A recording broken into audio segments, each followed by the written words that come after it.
خالق قدوس جل وعلا نے ارشاد فرمایا فصلی لربک وانحر، تم اپنے رب کے لیے نماز پڑھو اور قربانی کرو۔ اس آیت مقدسہ کے اندر خالق قدوس جل وعلا نے قربانی کرنے کا حکم ارشاد فرمایا۔ سب سے پہلے ہمیں اس بات کا علم ہونا چاہیے کہ قربانی ہے کیا، قربانی کسے کہتے ہیں۔ عربی میں اضحیہ قربانی کو کہا جاتا ہے، اور قربانی جو ہے اصطلاحی معنی میں مخصوص جانور کو مخصوص دن میں بنیت تقرب اس کو ذبح کرنا، یہ قربانی کہلاتا ہے۔ اور قربانی جو ہے حضرت ابراہیم علیہ نبینا علیہ الصلاۃ والسلام کی سنت ہے۔ امام ابو داود نے سیداتنا ام المومنین حضرت عائشہ صدیقہ رضی اللہ تعالی عنہا سے روایت کیا کہ امام الانبیاء علیہ الصلاۃ والسلام فرماتے ہیں کہ یوم النحر یعنی 10ویں ذی الحجہ کے دن ابن آدم کا کوئی بھی عمل جو ہے خدا کے نزدیک خون بہانے یعنی قربانی کرنے سے زیادہ محبوب نہیں ہوتا، اور وہ جانور قیامت کے دن اپنے سینگ، اپنے کھر اور اپنی کھال کے ساتھ اللہ رب العزت کے حضور آئے گا، اور قربانی کا خون زمین پر گرنے سے پہلے اللہ تبارک و تعالیٰ کے نزدیک وہ مقام قبولیت میں پہنچ جاتا ہے۔ آقا علیہ الصلوۃ والسلام نے فرمایا لہذا تم قربانی جو ہے خوش اخلاقی سے دلی طور پر خوش ہو کر تم اللہ رب العزت کے حضور قربانی پیش کرو۔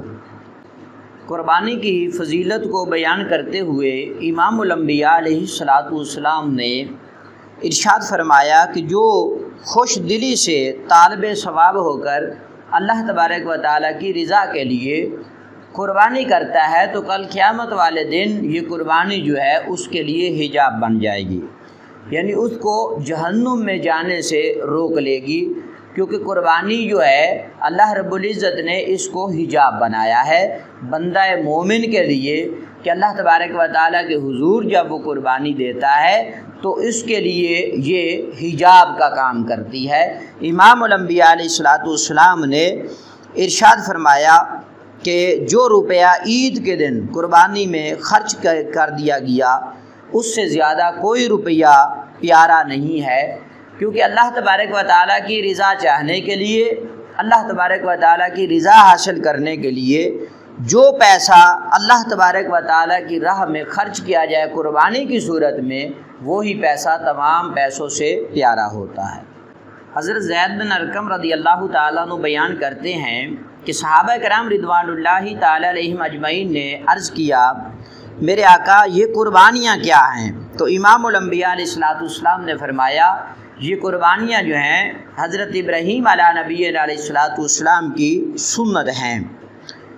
اور صحابہ کرام رضوان اللہ تعالیٰ علیہم اجمعین نے عرض کیا میرے آقا اس پر کیا ثواب ہے؟ تو آقا علیہ الصلوۃ والسلام نے فرمایا کہ ہر قربانی کے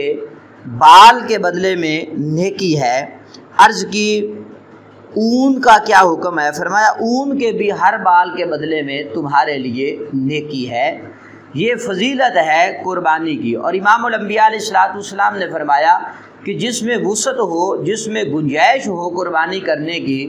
لیکن وہ قربانی نہ کرے تو آقا علیہ الصلوۃ والسلام نے فرمایا کہ وہ ہماری عیدگاہ کی طرف نہ آئے، ہماری عیدگاہ کے قریب بھی نہ آئے، کیونکہ امام الانبیاء علیہ الصلوۃ والسلام کی سنت تو قربانی کرنا ہے، جس میں وسعت بھی ہو، گنجائش بھی ہو، پھر بھی وہ قربانی نہ کرے تو آقا علیہ الصلوۃ والسلام نے تنبیہاً یہ ناراضگی کا اظہار فرمایا کہ وہ ہماری عیدگاہ کی طرف نہ آئے۔ اللہ تبارک و تعالیٰ نے